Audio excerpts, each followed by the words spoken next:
Hello again, friends. I wanted to do a React video today.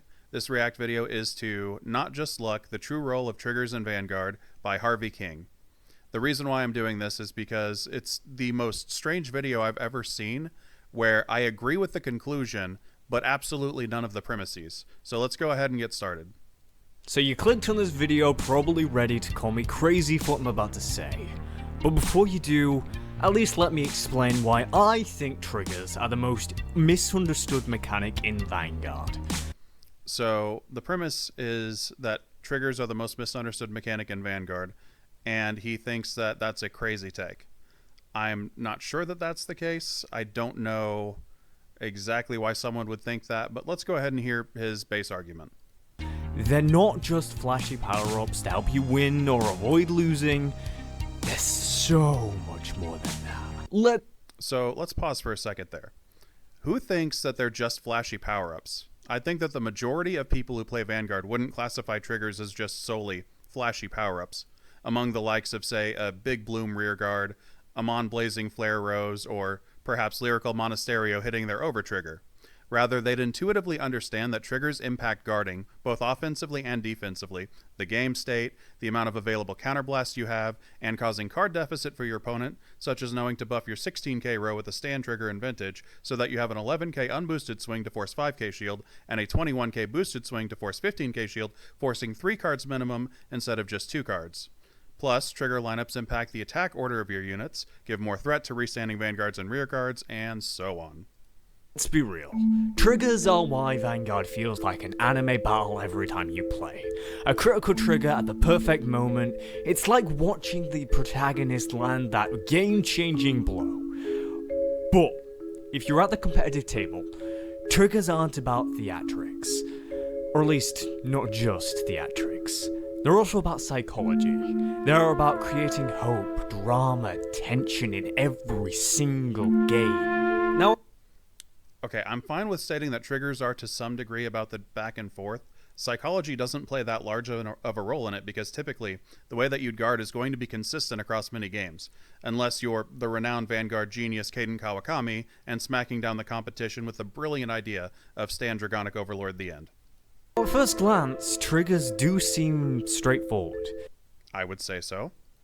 They give you power when attacking, make guarding easier, and sometimes give you the chance to turn a game around.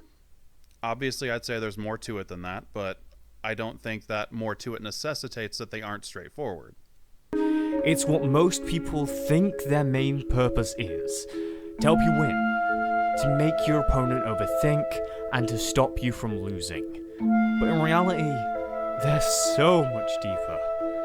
So, let's break it down. So he's saying that they're so much deeper, and that triggers help you win, they help you guard, they introduce psychology to cause your opponents to overthink, and they keep you from losing. So what else are they? Start by talking about why triggers are so much more than they appear. Firstly, psychology.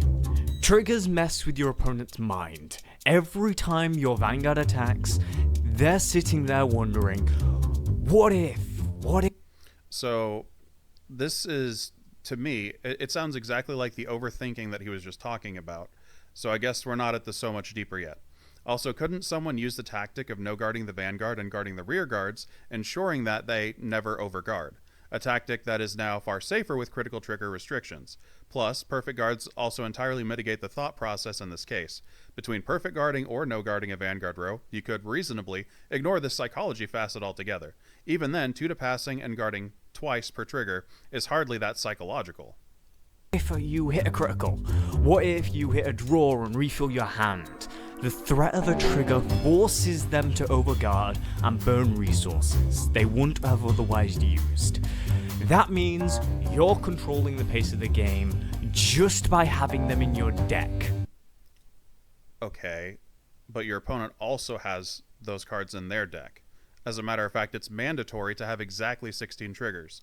No facet of just having your deck built such that it's legal to play intrinsically gives you control over the pace of the game. This doesn't make any sense to say. Otherwise, your opponent also has the same control over the pace of the game, and at that point, who has control over the pace of the game?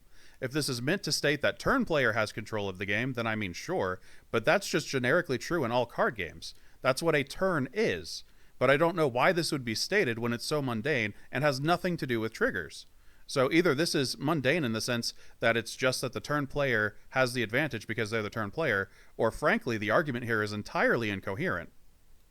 Second is obviously hope.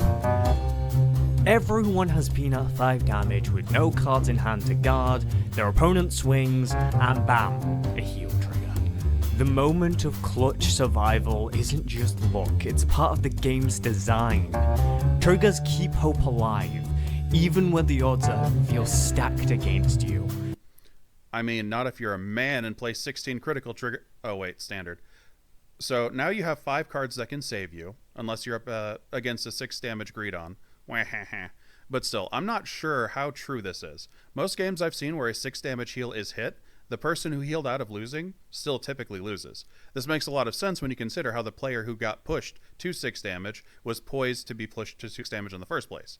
Additionally, if we're talking about, say, double crit at 3 damage early in the game, then the odds of healing out of that are closer to 23%, excluding over triggers, assuming you have the same or greater damage to your opponent, which isn't even all that unlikely. Of course, given the aggregated odds of double critting and healing with an additional effective defensive heal in deck, the over trigger, the odds are now 27.6% to heal out of dying. Combining that with the base 2.4% chance of getting double crit, that comes out to a 1.74% chance of being killed if you're both at 3 damage from them double critting on a standard twin drive with 8 criticals in deck.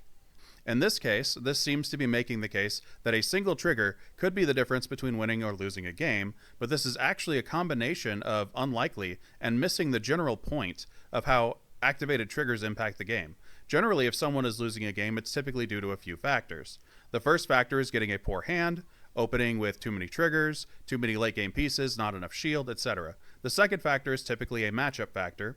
I'm not as familiar with Standard, but I can tell you that during the G era, Grade 1 Rush completely dominated Wiseman Loop. Wiseman Loop generally dominated Chaos Breaker Dragon once Poker was printed, and Chaos Breaker Dragon dominated Grade 1 Rush. The third factor is typically going first. While not all decks are disadvantaged for going second, and some may rely upon it to maximize pressure, generally speaking, throughout Vanguard's history, going first was an extraordinary advantage. So much so that I was able to dominate Set 12 Revengers with Set 4 Giraffa Mega Colony due exclusively to having Ride Chain Defense and dropping early guard. The final score, with them hitting as many triggers as I did, was 6-0. No, I did not heal. Yes, they did heal. I uploaded that video to my channel with copyrighted music, and it was deleted by YouTube. Yes, I'm still sad about that. This is part of the reason why going first in Vintage is so overpowered. It is stronger than hitting 2 or more triggers than your opponent or playing a meta deck against a mid deck. That's all to say that I think the effect of singular triggers is severely overplayed in this video, especially since your opponent has equal access to the same mechanic. So finally, we also have drama. You're on the edge of defeat, your last drive check flips over a crit. Game over for your opponent. Triggers turn ordinary games into unforgettable moments. So this is saying that you hit a critical trigger and you win the game. This is an exceedingly rare scenario. If someone is poised to win, if they hit a single critical trigger, I don't see how they were losing that badly in the first place. If the opponent didn't have the means to prevent a single critical trigger, I don't see how they were winning that excessively. I feel like this scenario would more so apply to perhaps an opponent 2 to passing your Vanguard and you double critting through the 2 to pass. Or perhaps them being at 4 damage with a bunch of shield but no perfect guard and you crit over trigger through that. If you are in a position where a single trigger on your drive check, which you are over 50% likely to hit anyway, is the difference between you winning or losing, your opponent is currently losing. The way this is framed is like your situation is entirely hopeless, but that doesn't make any sense when you have a greater chance to win than your opponent. Now, it could be argued that this is talking specifically about needing a critical trigger to win. Even then, your odds are still quite high in Standard, and astronomically high in formats where you generally are running a minimum of 12 critical triggers. Thus, I don't know that the scenario listed makes any rational sense. Now that we've gone over the broad strokes of what makes triggers triggers, let's go a little bit deeper. Let's talk about where triggers really shine. Guarding. Sure, triggers give you shield, and that's great. but their real power lies in the threat they create. When your Vanguard attacks, your opponent isn't just guarding against the base power, they're guarding against the potential of a trigger boost. If they're at 5 damage, that threat becomes even more real. They don't want to risk a trigger ending the game, so they overguard. They burn their resources early, and you're free to control the flow of the game. Now, I still don't know how this forced mechanic allows you to control the flow of the game in a way in which your opponent cannot, given that triggers are mandatory. Additionally, it's hard to argue that defensive triggers are anything other than more impactful than offensive triggers. Given that the over trigger wasn't mentioned a single time, I can only think that they're referencing the necessity of 2 to passing, although there are plenty of other ways to one-up your guarding game and take control that way.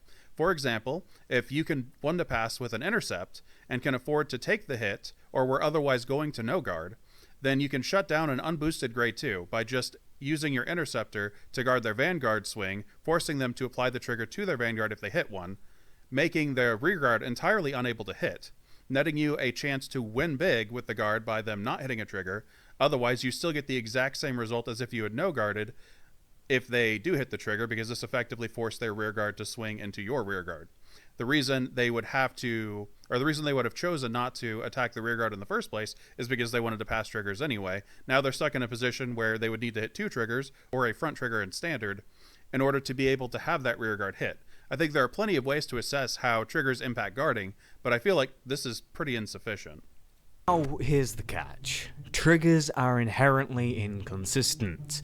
With only 16 and a 50 card deck, the odds of hitting one aren't as high as you'd like.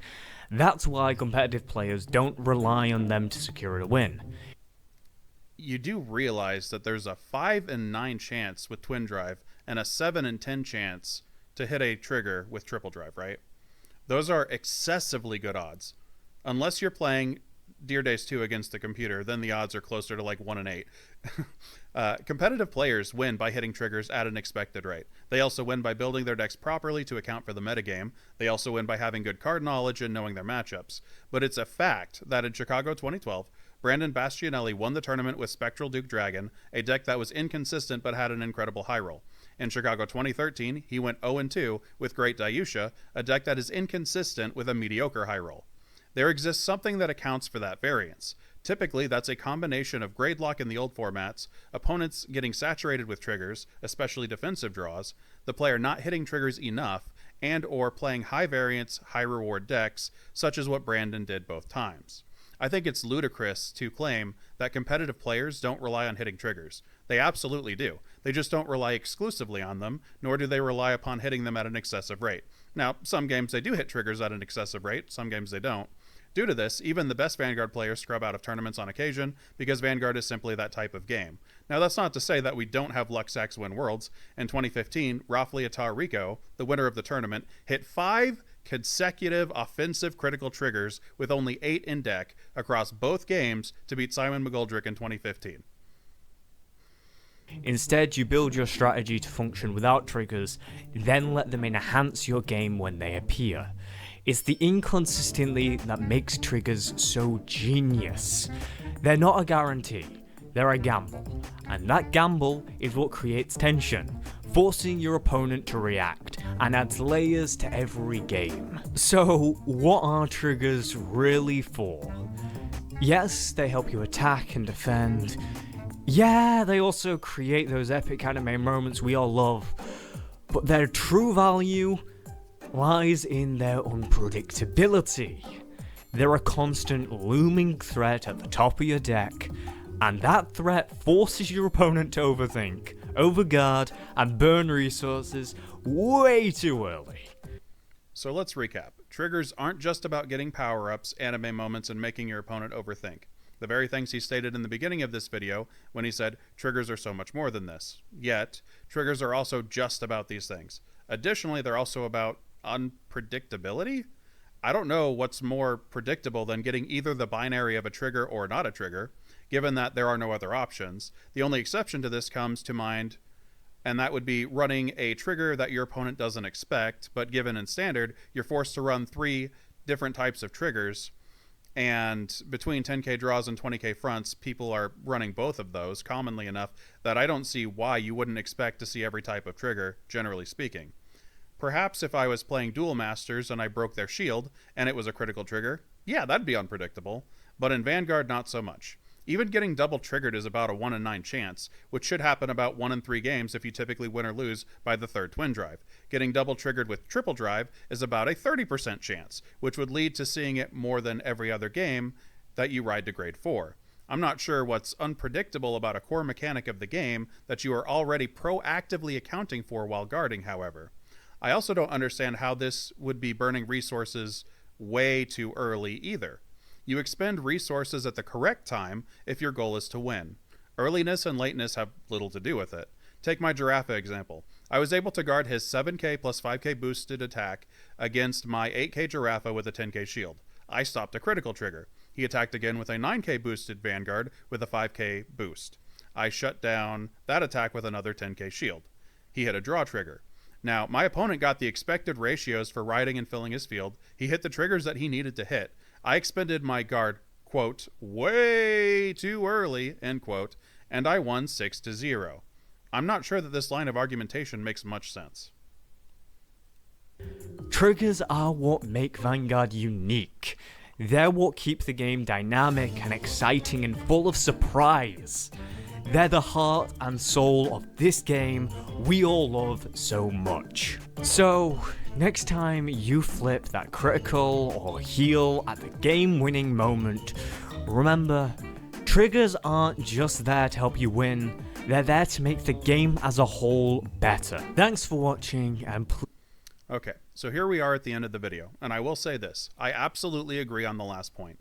Triggers are a unique mechanic in Vanguard that greatly increases the variance of power and damage output on a player's turn, and defensively after they take damage. This is by design. This is the exact experience that Bushiroad is trying to tailor for its player base, and these mechanics are often criticized by said player base. Vanguard without triggers would honestly be pretty dumb, and would be a much worse game for it objectively. Now, I think there's a case to be made about over-triggers and their effects being stupid, especially with the 1 per deck limitation, but Vanguard, as we've played for like 13 years, is at its heart a game with trigger mechanics as it should be, and that's what makes it fun. That being said, I cannot help but disagree with several core premises of this video. So 1, I do not believe that the person he mentioned who thinks that triggers are just flashy power-ups exist to call him crazy. 2, I reject the notion that triggers aren't straightforward. 3, the facets of triggers listed are psychology, power-ups, guarding mechanics, gambling, unpredictability, controlling the pace of the game, hope, and drama.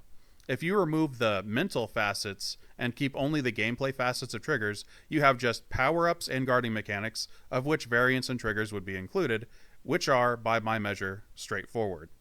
Hitting a trigger is not inconsistent in spite of what was stated in this video. The odds are 32%, 55%, and 70% with single, twin, and triple drive respectively.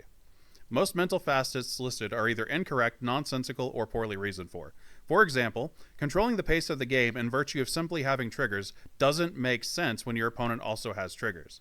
And 6, competitive players do rely on hitting triggers, obviously. Now, I will state, I love Vanguard for its trigger mechanic. I think that triggers are great, fun. I love hitting triggers, and hitting critical triggers is honestly so awesome that when I said my favorite Vanguard combos in a video just about a month ago, one of the things that I listed as one of my favorite things to hit in Vanguard just is a critical trigger. So this isn't me knocking triggers. I agree with the conclusion, I just disagree with basically every premise that was used to form the conclusion. Anyway, I hope that you enjoyed this video. That's it for now. Have a good one.